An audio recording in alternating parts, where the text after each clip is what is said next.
Y hoy se vuelve a abrir un melón que no se había abierto en esta clase de foros, y es el audiolibro. Desde luego que se planteará la pregunta de si escuchar es leer, pero también se profundizará en las características de un sector que parece tener muchas posibilidades. Para ello, también tenemos una mesa muy interesante bajo el título El audiolibro, una nueva forma de lectura, y que estará moderada, por esta vez sí, Margarita Guerrero, la de verdad.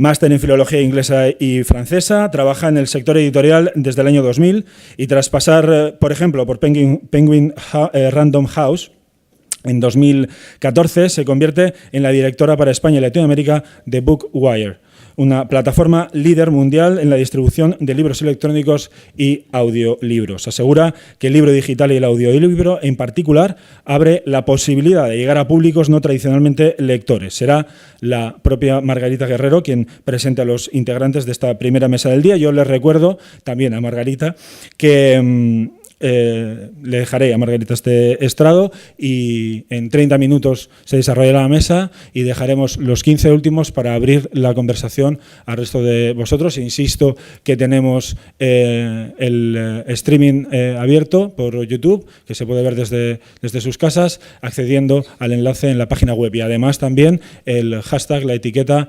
#autor17, que también pueden plantear preguntas a través de Twitter, si lo están viendo desde casa, para poder unirse también a esta comunidad. Así que recibamos ahora sí a la verdadera Margarita Guerrero.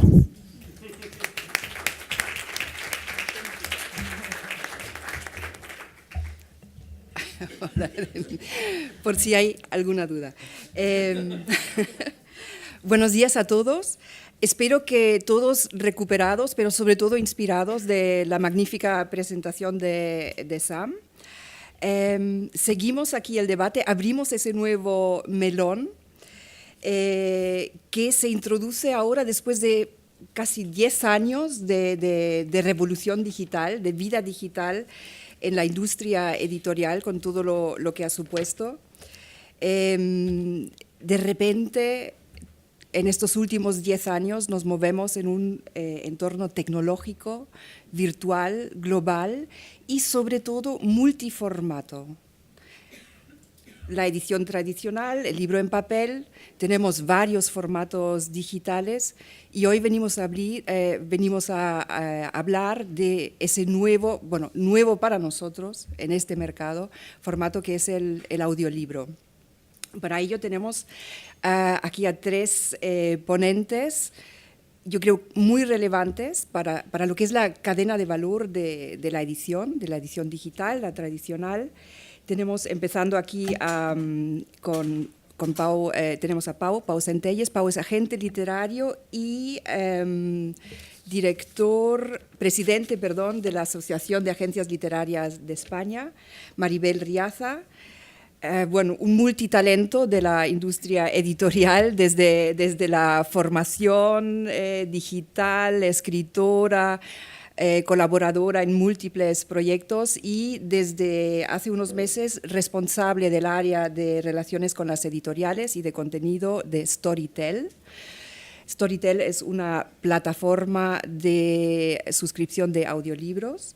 Y finalmente Iria Álvarez, una persona con una larguísima trayectoria también en el mundo editorial, ha pasado por muchas grandes editoriales, establecida desde 2014 ya en Penguin Random House, actualmente directora de desarrollo de negocios online y business intelligence en Penguin Random House.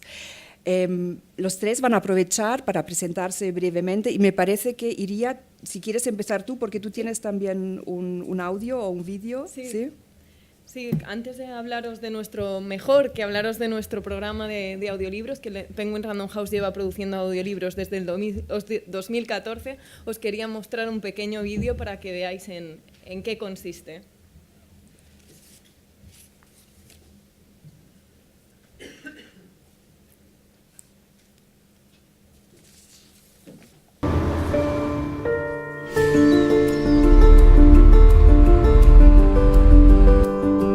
El día más largo de mi vida empezó con retraso. Amanecía. En la posada Roca de Guía reinaba el silencio, un silencio triple.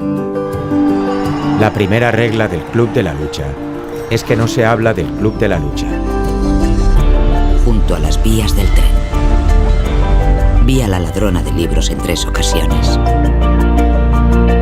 Las palabras están bien, Marcus, pero no escriba para que le lean. Escriba para ser escuchado. Bueno, espero que os haya gustado estos fragmentos de algunas de nuestras obras más importantes, como La ladrona de libros, La verdad sobre el caso Harry Quebert, o obras como Gabriel García Márquez. Nosotros tenemos ahora mismo un catálogo compuesto por cerca de 200 títulos, cerraremos el año con un catálogo de 250. Vendemos a través de distintos canales como Audible, como iTunes, como Audioteca, más de 20 en total. Próximamente esperamos colaborar con Storytel cuando haga su entrada en España y en el mercado latinoamericano. Nuestros mercados más importantes ahora mismo son Estados Unidos y México, donde está el audiolibro más asentado, pero está creciendo también de forma importante en España. A nivel de resultados, para que os hagáis una idea de la magnitud, o sea, el audiolibro ya tiene un peso muy importante en nuestras ventas digitales, con unos crecimientos del torno al 300% en los últimos años. Sobre todo viene dado este crecimiento por el aumento de la oferta. Estamos haciendo también mucho esfuerzo por promocionar el formato, por darlo a conocer al público, porque tengáis esa experiencia, esa escucha, y contamos con un canal en Facebook que se llama Me Gusta Escuchar, que ahora mismo tiene más de 90.000 seguidores. Y para empezar, ¿está bien? Gracias. Mi nombre es Maribel Riaza, represento en esta mesa Storytel. Es la principal plataforma de audiolibros en español en la actualidad. Es una empresa de origen sueco que lleva 10 años trabajando en exclusiva el formato audiolibro. Ay, perdón. ¿Ahora? Vale, pues empiezo de nuevo. Comentaba, mi nombre es Maribel Riaza y represento en esta mesa Storytel, que es la principal plataforma de audiolibros en español en la actualidad y que lleva 10 años trabajando el formato de audiolibro. Quiero decir, no es algo nuevo, que nos hayamos sumado, que está muy bien, ¿no? La gente que se va sumando nuevo a este formato, sino que disponemos ya de una experiencia de más de 10 años en el formato y con datos estadísticos y con hábitos de uso sobre esta nueva forma de acceder a los contenidos.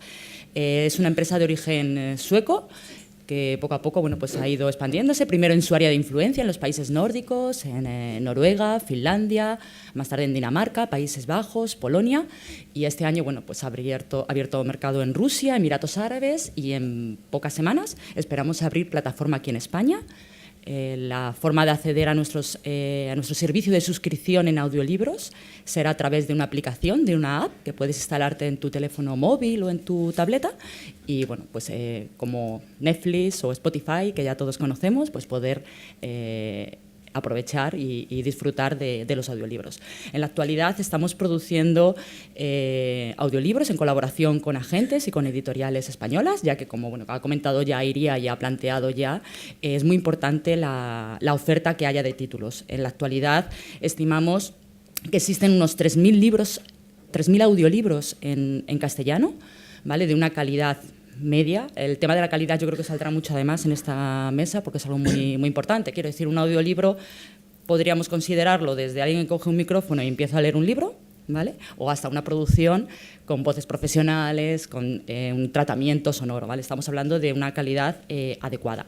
Y por parte de Storytel este año hemos producido 400 títulos nuevos, principalmente novedades, que podemos encontrar hoy en día en las librerías, y de esa forma pues queremos dar respuesta a las necesidades y a la demanda de contenidos que tengan los lectores, que sea lo más variado posible. Seguiremos produciendo en colaboración con editoriales y con agentes, y a la vez pues incorporar los audiolibros que se están produciendo, por ejemplo, por parte de Penguin Random House u otras editoriales dentro de nuestra tienda. Así es que pues en las próximas semanas podréis acceder a esta plataforma. Pau. Sí. Buenos días a todos. Yo hablaré como agente literario y también como presidente de la Asociación de Agentes, es decir, recojo un poco las inquietudes y las dudas que puede generar la irrupción de lo que parece que va a ser un nuevo mercado y que ya está consolidándose como un nuevo mercado en España y en español. Y el tema de la calidad sale ya porque hace años que a los agentes, editores mismos, pocos, pero algunas plataformas que habían sido, supongo que experimentos o tentativas de producir audiolibros, se habían puesto en contacto con nosotros para pedirnos derechos, y la respuesta un poco lógica y automática era negarse.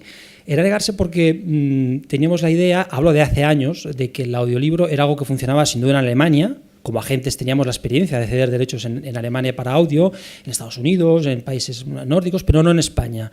Y entre otras cosas porque no había profesionales, empresas que invirtieran lo suficiente en calidad, es decir, que producieran unos productos, unos audiolibros, lo suficientemente buenos como para darles salida, es decir, comercializarlos de forma óptima y adecuada, de acuerdo con los intereses de los autores que representábamos. Se hicieron, ahora hablo por experiencia propia, sí que se hicieron tentativas con empresas que incluso arrojaron ciertos beneficios muy, muy escasos. La actitud por parte de los agentes era, bueno, tampoco nos neguemos, vamos a ver qué pasa, quizá haga falta que todos colaboremos para poner en marcha el negocio. Eso es lo que está pasando ahora. Es decir, creo que estamos en ese momento. Bueno, lo creo y es evidente porque estamos en esta mesa. Es decir, ya las editoriales, las grandes editoriales, por supuesto, y empresas como Storytel han dicho, vamos esta vez sí a por ello. Y esto pasa por una inversión mínima que ofrezca calidad suficiente, ¿no? En ese sentido, como agentes, tenemos la ventaja de que todo el proceso de incertidumbre, de contratación, de cesión de derechos, todos los miedos que incluso los autores pueden tener, los hemos superado un poco con el tema del ebook. Es decir, tenemos, aunque no sea exactamente lo mismo, porque no lo es, pero tenemos la experiencia de cómo fue la puesta en marcha del mercado del digital para ahora no cometer los mismos errores y no tener los mismos reparos.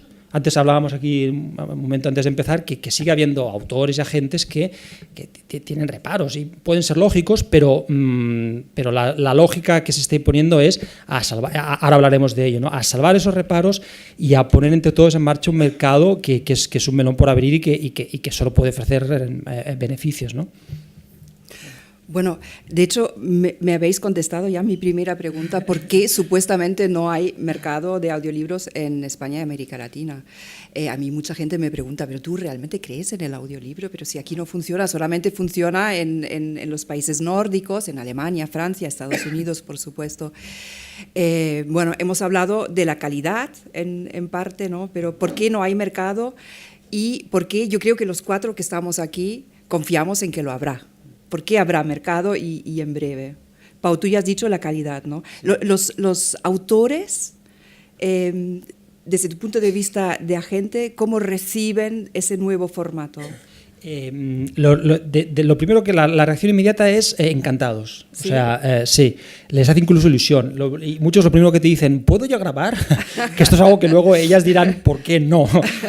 aunque sería fantástico, ¿no? En principio. Sí. Entonces la recepción es muy positiva. Luego vienen las preguntas más de carácter, pues, oye, ¿y esto, si ganamos lectores en audio, no los perdemos en papel? Obviamente se sigue viendo el audio como un subsidiario, es decir, un formato posterior al rey, que sigue siendo papel, ¿no? Sí.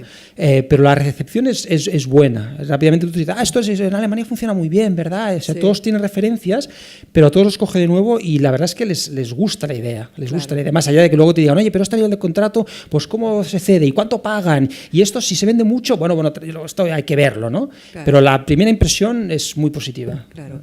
Iría, como empresa pionera en la producción de audiolibros, tú seguramente nos sabrás decir cómo se consigue la calidad, ¿no? Sí, en qué por consiste supuesto. la calidad de un audiolibro.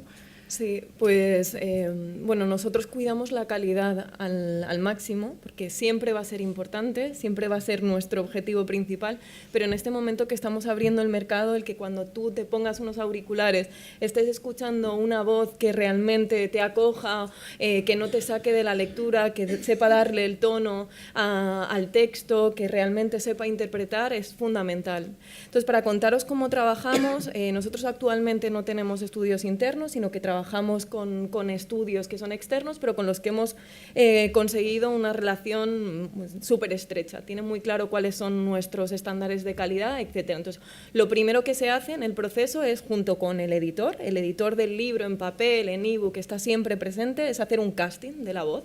Si está narrado por un narrador femenino, se tiende a coger una voz femenina, y generalmente trabajamos con actores de doblaje muy profesionales como Jordi Boixaderas o Xavi Fernández, voces que todos tenemos en el recuerdo.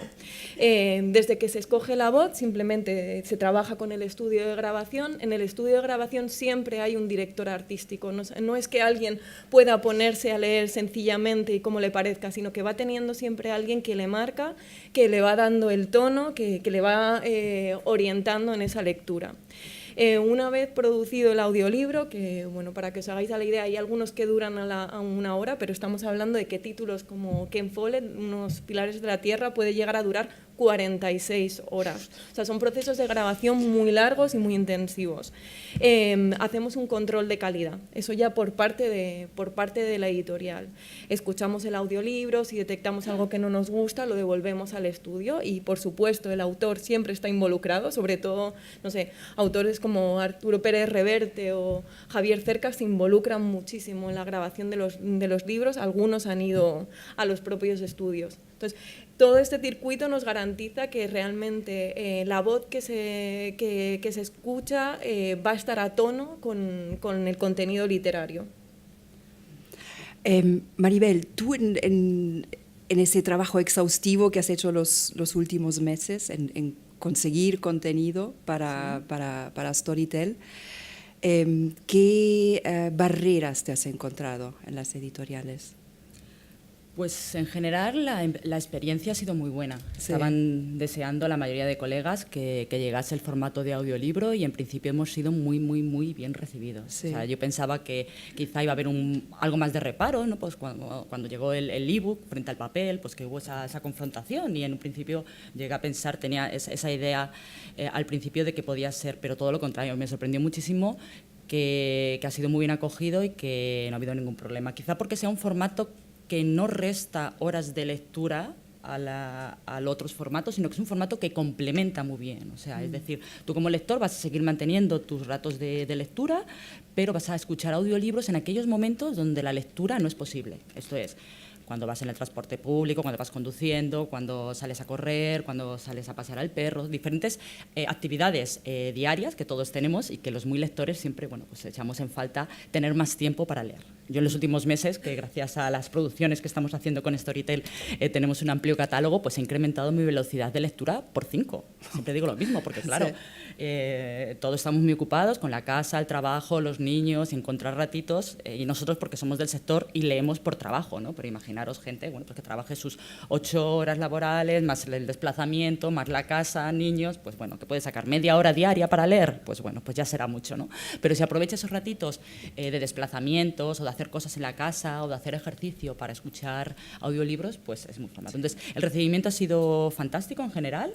Ha habido preguntas, por supuesto, mucho desconocimiento de los modelos de negocio, de si es suscripción, es compra unitaria, todo ese tipo. Al ser un nuevo formato, claro, evidentemente hay que formarse y hay que comprender. Entonces, eso sí, pero muy bien recibido. Sí. Pero seguramente habrás encontrado casos en los que tú querías acceder a un contenido y el editor simplemente no tenía los derechos para el audiolibro, ¿no? Por supuesto. Por eso tú como agente, ¿recomendarías a los autores que la gente gestione los derechos de todos los formatos? Sí, y de hecho en mi caso como agente y en la de mayoría de agencias casi es un requisito, ¿no? Un autor dices, oye, te pones en mis manos y le explicas por qué. Y entre otras cosas el audiolibro ahora forma parte de una conversación, ¿no? Le puedes decir, mira, ahora mismo justamente estamos en todo el sector, ¿no? Poniendo en marcha todo este sector del audiolibro, con lo cual es importante y como autor, y una de las tareas de la gente es conseguir y procurar que el autor sea propietario y pueda gestionar todos los derechos de su obra en formatos habidos y por haber. Es decir, el audiolibro ahora mismo es un ejemplo de algo que hace 5 años se sabía, ¿no? Pero no se cedía, no se explotaba, pero que convenía a retener por si llegaba el día de hoy. Es decir, ves, ahora sí que tú tienes el control de estos derechos y puedes explotarlos. Incluso ahora estamos en una fase de inicio y yo creo que tenemos, es mi opinión personal, creo que tenemos que ser todos muy flexibles a la hora de que esto funcione, porque hay situaciones que se prevén de cara al futuro, en el mejor de los casos, en que ya habrá que ser más restrictivos con los derechos, ¿no? En diferentes formatos dentro del propio audiolibro, ¿no? O autores que puedan negarse, por ejemplo, creo que es unas puntas que quizá va a salir después, no sé si me adelanto, pero la diferencia entre un libro narrado o dramatizado. Claro. Entonces puede que diga, bueno, yo lo cedo porque me garantiza un buen narrador, pero sí, claro, los derechos de dramatización me los reservo porque, claro, yo qué sé lo que van a hacer con él. Es decir, este tipo de cuestiones que supongo que saldrán más adelante y que será bueno que salgan, pero que tenemos que empezar a tener en cuenta, ¿no? Como agentes a la hora de prever qué puede pasar y, por tanto, qué estamos haciendo ahora para prever esas situaciones, ¿no? Es difícil, pero hay que intentarlo. Vale. Hablando del nuevo mundo, de innovación, cambios, esto siempre va acompañado de miedos, inseguridades. Existió cuando salió el formato digital, va a morir el libro en papel, el formato digital va a comer el mundo en papel, va a desaparecer. No es así. Ahora convive el formato digital con el tradicional en papel y ahora llega el audiolibro. Ahora el audiolibro, ¿qué va a pasar con el audiolibro y con el resto de las cuotas de mercado que ya han alcanzado los diferentes formatos? ¿Va a ser un nuevo lector? ¿Va a ser un lector que convive con todos los formatos? Yo creo que está bastante claro que el lector en papel lee en papel y el digital lee en digital. Quiero decir que son nuevos lectores que se han ganado, que no ha ido en detrimento de ninguno de los formatos. Pero el audiolibro es una incógnita, ¿no? Porque realmente es un formato que va más allá de la pantalla, ¿no? de la letra, ¿no? Es una experiencia auditiva. A mí lo que me intriga es, ¿serán lectores que se convierten de uno de los otros formatos? ¿Serán no lectores que se convierten a la lectura a través del audio? Quería preguntarte a ti, porque vosotros, yo sé que Penguin Random House invierte mucho en lo que es la identificación de audiencias y esto. No sé si habéis podido avanzar con el audiolibro. ¿Tenéis aquí ya alguna información? Todavía en España el audiolibro no ha crecido sumamente, con lo cual la información que hay es más parcial. Pero si nos vamos a Estados Unidos, lo que se ve son como dos tendencias. Por una parte, lectores habituales que se trasladan al audiolibro, como en otros momentos se han trasladado al ebook. Hay mucho lector híbrido, que se llama, pero también se están ganando nuevos lectores, ¿no? Como decía Maribel, gente que no lee porque no tiene tiempo, gente que no está habituada, no tiene el hábito de sentarse a leer, pero sin embargo sí que escucha muchos podcasts. El podcast ha sido una vía de entrada al audiolibro muy, muy grande. O sea, creo que hay como una coincidencia del 90% entre lectores de podcast y lectores de audiolibros. Entonces, en mi opinión, sí habrá algunos lectores tradicionales que se trasladen al audiolibro y sumaremos a más lectores idealmente. Lo que sí se ve también, por aportar otros datos, es que lo que se lee en audiolibros, lo que se escucha en audiolibros, no es esencialmente diferente de lo que se lee en papel. Y hay una coincidencia también muy grande con lo que se lee en ebook, que suele ser predominantemente ficción literaria, géneros como thriller, como misterio, como romántica, y también fantasía es uno de los géneros que funciona. Y adicionalmente también biografías y memoir, que nosotros lo vemos porque uno de nuestros títulos más vendedores es la biografía de Steve Jobs, curiosamente. ¿En audiolibro? En audiolibro, sí. Ah, sí, curioso. Sí, sí. Pero que se replican, digamos, se los... replica. En España todavía, sí. En español la oferta no es suficientemente grande, no tiene el volumen como para verdaderamente ver qué hábitos existen. Pero si me voy a Estados Unidos, que nuestros colegas allí están produciendo de forma súper intensiva, sacan más de 1.100 títulos anuales. Bueno, para que os hagáis a la idea, en Estados Unidos se publican 35.000 audiolibros al año y el volumen de negocio es de 2.000 millones de dólares, con un crecimiento sostenido del 20% desde hace 3 años. O sea, es un mercado realmente impresionante. Nosotros tenemos estudios de producción en Estados Unidos, sí. Hay toda una división enfocada al audiolibro. No solo se venden en descargas digitales, sino que en Estados Unidos se venden también en CDs. Ajá. Vale. Bueno, impresionante. Yo sabía que era grande, pero no conocía la cifra. Para finalizar, hablemos un poco de los diferentes formatos de audiolibros. El CD, yo creo que aquí en España casi no va a entrar, pero sí hemos hablado de audiolibros dramatizados, audiolibros sencillos. ¿Podéis explicar un poco? No sé. Quizá ¿sí? ella sí, porque yo ¿sí? en esto no. Bueno, siempre que hablamos de la producción, yo siempre digo que hay un amplio abanico, ¿no?, de cómo podemos producir un audiolibro. Podemos hacerlo de la forma más sencilla, que es una lectura lo más aséptica posible y que es alguien que me está leyendo un libro casi sin ponerle emoción o sin interpretarlo. Si nos vamos al otro lado del abanico, nos encontramos una dramatización teatral, ¿vale?, al estilo de las radionovelas de hace varias décadas, o la ficción sonora que está haciendo muy bien Radio Nacional de España, ¿no?, con algunas obras como Psicosis o similar, donde se escuchan efectos sonoros, ¿no?, pues se abre la puerta, entró, clac, clac, clac, y que son, la verdad, que experiencias muy agradables. La producción que estamos haciendo desde Storytel es un punto intermedio. No es ni una lectura aséptica y monótona, sino que tiene una interpretación, ni es la dramatización con ruidos. ¿Por qué? Porque esa dramatización, esa ficción sonora puede estar bien para escucharlo una vez como algo especial, ¿vale? Pero cuando tú escuchas audiolibros todos los días, cada vez que alguien abre la puerta, escuchar el ruido de la puerta, pues ya llega un momento que te cansas, ¿no? Quieres un poquito más de dinamismo, ¿no? Bueno, en España, por suerte, tenemos una cantera de actores de doblaje fantásticos, profesionales. Como sabéis, doblamos todas las series de televisión y películas. Nuestro inglés ahí va un poquito más flojo, pero bueno, tenemos muy buenos actores y por lo cual creo que vamos a tener muy buenos audiolibros en ese sentido. También estamos produciendo no solamente en español de España, en castellano, sino en lo que se llama en el argot técnico en español neutro, ¿vale?, que es en español con acento latino, con una especie de acento, ¿no?, que aúne esas identidades, con la sensación también y con la intención de acercar la obra al lector, ¿no?, porque si tengo un autor chileno o colombiano que me está hablando de su realidad y me utiliza localismos, pues como carro, tal, pues no es lógico que me lo narre un narrador con un acento perfecto castellano de Valladolid, con perdón. Entonces, bueno, pues la producción la cuidamos en esos sentidos, tanto en equilibrar la interpretación, que no sea ni algo monótono ni excesivamente dramatizado, como en los diferentes acentos y riqueza que tiene el castellano. Muy bien. En todo caso, estamos hablando de grandes producciones en cuanto a voces profesionales, en cuanto a duración, 46 horas, Los Pilares de la Tierra, estudios de grabación. ¿Esto cómo se refleja en el precio de un audiolibro?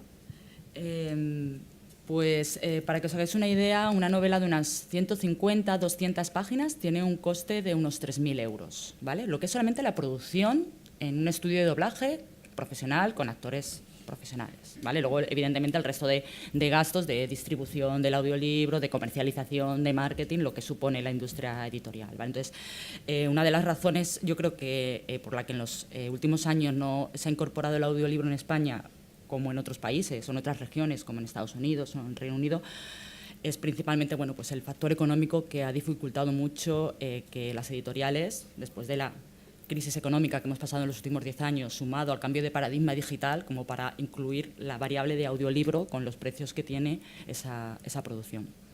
¿Vale? Entonces, y bueno, pues iría en cuanto a precios de venta al público, porque también estamos hablando exacto. de unos rangos de precio muy diferentes, ¿no? Claro, con las cifras que está dando Maribel, os podéis hacer a la idea de que la inversión que hay detrás de desarrollar un programa de audiolibros es elevadísima. Nosotros estamos apostando de forma firme, pero muchos pequeños editores quizás no puedan pues tener esta capacidad. Y en cuanto al precio, hemos tenido una suerte, es verdad que no ha llegado a lo mejor tan rápido como quisiéramos el audiolibro, pero llega en un buen momento, a diferencia del ebook, que llegó en el momento de crisis, ¿no? Y que realmente ahí la gente tenía muy poca disposición a pagar, y eso nos afectó de forma importante. Ahora lo que vemos es que hay un valor percibido, conseguimos con esta calidad un valor percibido muy alto, y el precio que está un usuario dispuesto a pagar también es elevado. O sea, en nuestro caso, los precios medios están en 16 euros y no vemos ninguna resistencia por parte del consumidor. Además, eso sí, para los lectores más ávidos, pues, se están desarrollando nuevos modelos de negocio como la suscripción, que suelen ser modelos de suscripción ilimitada en el que la gente por una cantidad mensual más o menos razonable tiene derecho a acceder a un número de audiolibros. La suscripción tiene un peso muy relevante en la venta de audiolibros. Muy bien. ¿Y tenemos que acabar aquí? Sí, bueno, acabar o continuar. Bueno, continuar con la ronda de preguntas, que espero que sean muchas. Sí, gracias, Margarita. Vamos a abrir, como solemos hacer habitualmente, la mesa al público. Si me permiten, empiezo yo con la primera pregunta para dejarles pensar un poco qué preguntas. Igual es un poco técnico, no lo sé, o si está contemplado o no, porque decía Pau también que hay cosas que van a llegar pero que todavía no se sabe muy bien cómo afrontar. Si el texto que se va a grabar, a registrar, conlleva una adaptación, otro tipo de traducción, si eso sería igual tratable como una adaptación cinematográfica o no, o es simplemente coger el libro que lo compras en una tienda y lo pones a leer. No sé si eso se contempla o no se contempla. Nosotros esencialmente estamos haciendo versiones íntegras de los textos, no hay una adaptación, aunque en muchos casos, en algunos casos puntuales sí que hay determinadas omisiones, como por ejemplo notas al pie en las obras de no ficción, pero en general estamos respetando los textos tal y como están. Y el reto ahí, que lo comentaba Maribel, es que como nos dirigimos a un mercado que es plural, el español es tan diverso, tiene tantos localismos, etcétera, escoger la voz que realmente vaya a gustar al mayor número posible. Entonces, para que os hagáis a la idea, nosotros, si son autores españoles, tendemos a escoger narradores que sean también españoles, si son autores colombianos, esto cuando podemos, y si no, tendemos, como decía Maribel también, a un acento latino, porque todavía tiene mucha importancia el mercado en Estados Unidos y en Latinoamérica, más o menos neutro. Pero nosotros no estamos haciendo a día de hoy como adaptaciones de las obras. Y desde el punto de vista de los derechos y, por tanto, de lo que opinan los autores, esto podría ser un motivo de disputa. Es decir, sí que hay autores que van a decir, no, ni en broma en mi obra me la mutilan o me la adaptan. ¿Y quién? Y otros que a lo mejor dirían, oye, pues sí, pues es otro formato, que lo hagan. Pero aquí sí que nos encontramos con reticencias. Yo creo que es importante inicialmente lo que están haciendo ellos, que es la lectura o la interpretación íntegra del texto, aunque sean 46 horas, ¿no? Yo creo que de momento esa es la vía más fácil de cara a los autores. Por la parte de Storytel, igual la política de producción es la misma, versiones íntegras. De hecho, luego tenemos un proceso de calidad por el cual 3 lectores externos a nosotros hacen la escucha comparándolo con el texto y asegurándonos de que el actor pues, no se ha comido alguna palabra o algo, porque respetamos las obras al 100%. O sea, de alguna manera, de momento, la adaptación es el actor, ¿no? Digamos, el que da forma y cuerpo, de alguna manera, de momento, es la el casting de quien se utiliza, ¿no? Sí, que eso también, perdón por contar una anécdota, pero sí que los actores de doblaje que están acostumbrados a interpretar, a dar sus opiniones, expresar sus sentimientos. Entonces, nosotros hicimos un encuentro interno con no sé, creo que vinieron 20 autores de doblaje, ¿no? Y aparte que hicieron interpretaciones en su momento, pero nos contaban como que el reto para ellos es justamente no opinar, no interpretar, o sea, el dejar que sea el texto el que hable, el que te transmita las sensaciones. También para un lector es muy molesto, o sea, si estás notando que te marcan en determinadas frases, que ponen énfasis que no corresponden, que son más bien personales que de la propia obra, te saca de la lectura. Perdona, yo quería decir solo un apunte aquí, y es que el medio, el audiolibro, también puede ser una nueva plataforma de creación. No sé si aquí es ya una realidad, pero igual que existen los Netflix Originals, las series originales, autores también que producen textos solo para audio. Que lo encuentro una vertiente bastante interesante también. Sí, de hecho, además, la radio también está haciendo ese tipo de cosas por contenidos, en fin. Sí. Creo que Guillermo iba a hablar, sí, adelante. Sí, yo iba a preguntar un poco en la línea de las dos cosas que habéis dicho vosotros, ¿no? Yo he seguido el mundo porque me interesa mucho, porque vengo de la radio, y una de las cosas pioneras que se hicieron en España fue precisamente la biblioteca sonora de la ONCE, que se hacía para los ciegos, ¿no? Entonces a los locutores de Onda Cero pues nos estimulaban un poco a que grabásemos libros. Me parece muy bueno, sobre todo por dos cuestiones. Una, porque se fomenta un tipo de lector nuevo, que no lee libros, no lee texto escrito, porque le resulta mucho más fácil leer. De cara a los escritores que se autoeditan o se autopublican, le viene muy bien, porque uno de los grandes problemas que tienen los escritores amateur es que no leen en voz alta sus textos y no saben la musicalidad que tiene que tener un texto. Entonces, si escuchan audiolibro, le va a venir muy bien para identificar que el texto es música, es matemática musical. Pero en la línea, mi pregunta iba en la línea de las dos cosas que han dicho Joelle y Margarita. Por ejemplo, adaptar un libro como El jinete polaco de Muñoz Molina, que tiene de inicio, si no recuerdo mal, 5 o 6 páginas de subordinadas sin un punto, hasta la 5ª página, ¡fua! O el lector, por muy actor de doblaje que sea, o es un gran lector, o si no, no sé cómo resuelve ese problema rítmico de pausa y de comprensión de la frase. Y mi segunda pregunta era en la línea que ha hecho Margarita. Eso va a terminar convirtiendo o llevando a los escritores a escribir pensando no en publicar un libro textual, sino un audiolibro, porque no se escribe igual. Si tu libro va a ser leído, tu capacidad de darle visualidad plástica, visual al texto, es diferente a que si va a ser escrito. Imagínate, yo no sé si lo habéis traducido, el Ulises de Joyce en audiolibro, tiene que ser la hostia, ¿no? O como se diga, sí. La hostia, porque estamos en Santiago está ahí detrás. Siguiente pregunta. Buenos días. Yo, como actor de doblaje malo que soy, tengo que deciros que los actores de doblaje de Madrid están en huelga. Están en huelga porque ya no cobramos un duro, sí, unos céntimos. Me estáis diciendo que los libros son 3.000 euros, bueno, y nos dedicamos ahora a hacer audiolibros. Nos corren a palos porque interpretamos. La voz tiene que ser tranquila, pero claro, no puedes tampoco aburrir al oyente porque después de 400 páginas, pues oyendo al mismo. Y después hay otra cosa, cuando es un actor de doblaje que es narrador y narras un libro, que he visto alguno, pues bueno, pero cuando son 15, ¿no crees que me hablabas de la calidad? ¿No crees que es muy difícil todo esto? Y que los costos son bastante gordos. Porque ya te digo, yo estoy en un grupo de actores de doblaje que, como ya no doblamos nada, pues hacemos algo de audiolibros, ¿no? Pero eso que me decías de 3.000 euros será no sé en dónde, porque te aprietan cada vez más. El director de doblaje no le gusta nada y nosotros interpretamos, ese es el problema. Entonces, ¿todo eso cómo va? No me ha quedado muy clara la cosa. El precio que he comentado, evidentemente, son los costes de producción no solamente de la voz, que es una de las partes fundamentales. De hecho, los usuarios, en nuestra experiencia en 10 años, no solamente buscan por título, por género, sino que buscan por voz. Cuando una voz te gusta cómo narra, me da igual que me cuente la Celestina, la historia de China o lo que sea. Por lo cual, somos conscientes de que uno de los principales activos son las voces, porque son quien te lo va a decir. Los 3.000 euros, evidentemente, es todo el proceso de producción, que no solamente es la voz, aunque es un factor muy importante, sino son otros procesos técnicos, de barrido, de escuchas y de tal.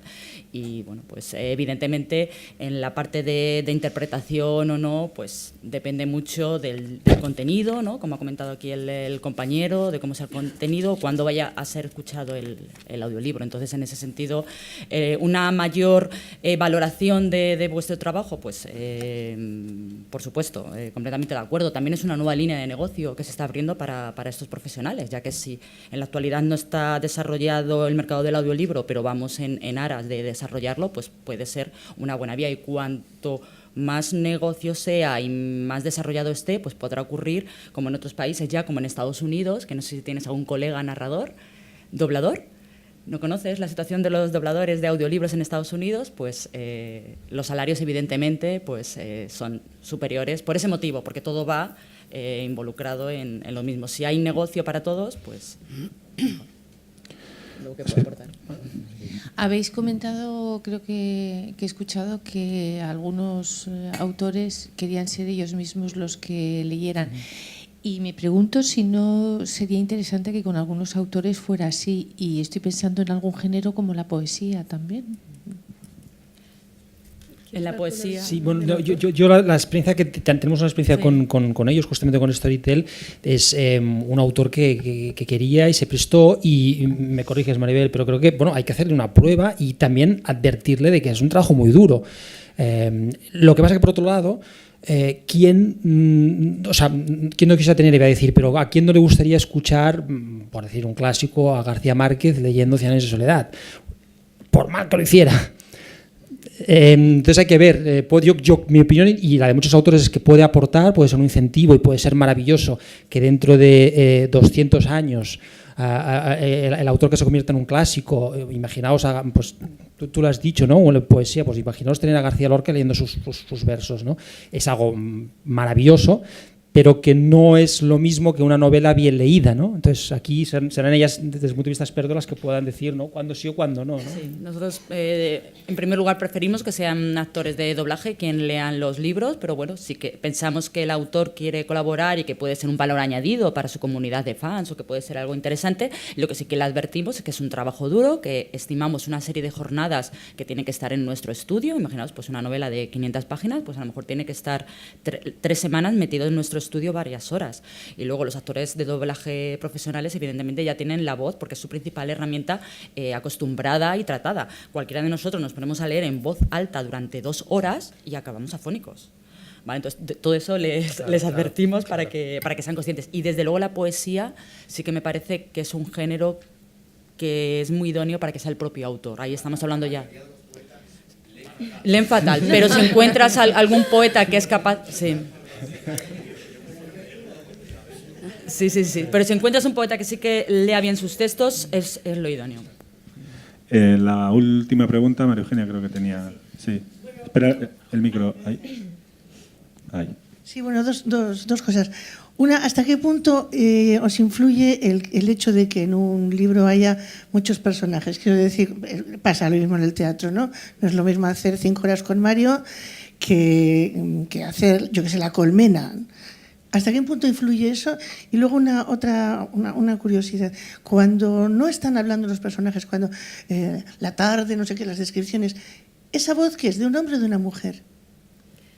Bueno, como decía al principio, hay un casting en un principio, junto con el editor, en nuestro caso el departamento de audiolibros junto con el editor original del libro discute si la obra tiene que ser narrada por una mujer o por un hombre, dependiendo del narrador. A partir de ahí, tendemos a privilegiar un único narrador, aunque en excepciones hay hasta 2, y he escuchado algunos que tienen más voces, pero tiende a ser una única voz. Y con esos recursos vocales que tienen los actores de doblaje y los que están especializados en la lectura de audiolibros, realmente consiguen, sin actuar, transmitir la emoción femenina, la emoción masculina, ¿no? En estas lecturas de las que hablaba, pues Xavi Fernández sin imitar, sin hacer voces como fingiendo que es una mujer. Él decía que habla desde la energía femenina y realmente estás escuchando o como envolviéndote en una voz que es de mujer. O sea, no se actúa, tendemos a privilegiar una única voz y el reto del narrador es justamente saber dar el tono de cada personaje sin que haya un fingimiento. Es que no te he entendido, perdona. ¿Ese señor hace como que es una mujer? No hace que sea una mujer, simplemente, o sea, tú sí distingues la tonalidad de voz, pero no es como una dramatización que fingiría, pondría una voz más aguda o intentaría imitar la voz de una mujer, sino que realmente habla como con otra energía. Te puedo poner ejemplos después que creo que si lo escuchas va a ser más fácil de explicar. Por nuestra parte también estamos grabando principalmente a una voz, aunque estamos haciendo algunas pruebas con diferentes voces. Si el narrador evidentemente es en primera persona, como estamos con autores, todos conocemos, si es femenino o masculino, pues el locutor, el narrador será masculino o femenino. Si es un narrador omnisciente, pero está muy centrado en uno de los personajes, la voz será la de femenina o masculina según cada caso. Y en cuanto a lo de los personajes, es una pregunta muy interesante. Para el formato audiolibro, evidentemente, si metes 20 personajes y lo estás escuchando mientras estás haciendo las tareas de la casa o estás haciendo cosas, puede ser que te llegue a perder un poco la historia. Cuando esa historia no ha sido escrita para para ficción sonora, ¿vale? Sino ha sido escrita para el formato papel, porque tienen que estar recordándote los personajes y tal. Igual que el cambio de escenarios o cambios temporales. Pueden llegar a distraerte, porque ese libro que estamos leyendo originalmente fue escrito para otro formato. Entonces se puede ver un decalaje. De todas formas, también es muy curioso cómo en Estados Unidos, y nuestros datos también en los países nórdicos, hay un gran porcentaje también de personas que solamente escucha. O sea, el audiolibro te permite hacer otras cosas mientras estás escuchando, pero hay personas que, sobre todo, antes de ir a dormir, ¿vale? Igual que aquí cogemos un libro, ¿no? Pues se ponen su audiolibro, o simplemente en su casa o en un momento de relax, 20 minutos, solamente focalizando su atención en disfrutar esa experiencia sonora. Qué bien, qué interesante ahí. Venga, la última pregunta y ya cerramos ahí al fondo, Javier, y ya cerramos. Hola, buenos días. Es una pregunta muy tonta, pero yo cuando leo un libro y termino un capítulo, normalmente un escritor cuando termina un capítulo y inicia el siguiente capítulo es porque hay una ruptura, ¿no? En el audiolibro, ¿cómo se resuelve el tema de que la gente sepa que ha terminado el capítulo y empieza el siguiente capítulo? Es una duda que me ha surgido ahora. Por nuestra parte estamos, como he comentado, haciendo las producciones siguiendo fielmente los textos. Entonces, si en tu libro que estamos leyendo pones capítulo 1, leemos capítulo 1. Llegó una mañana, capítulo 2.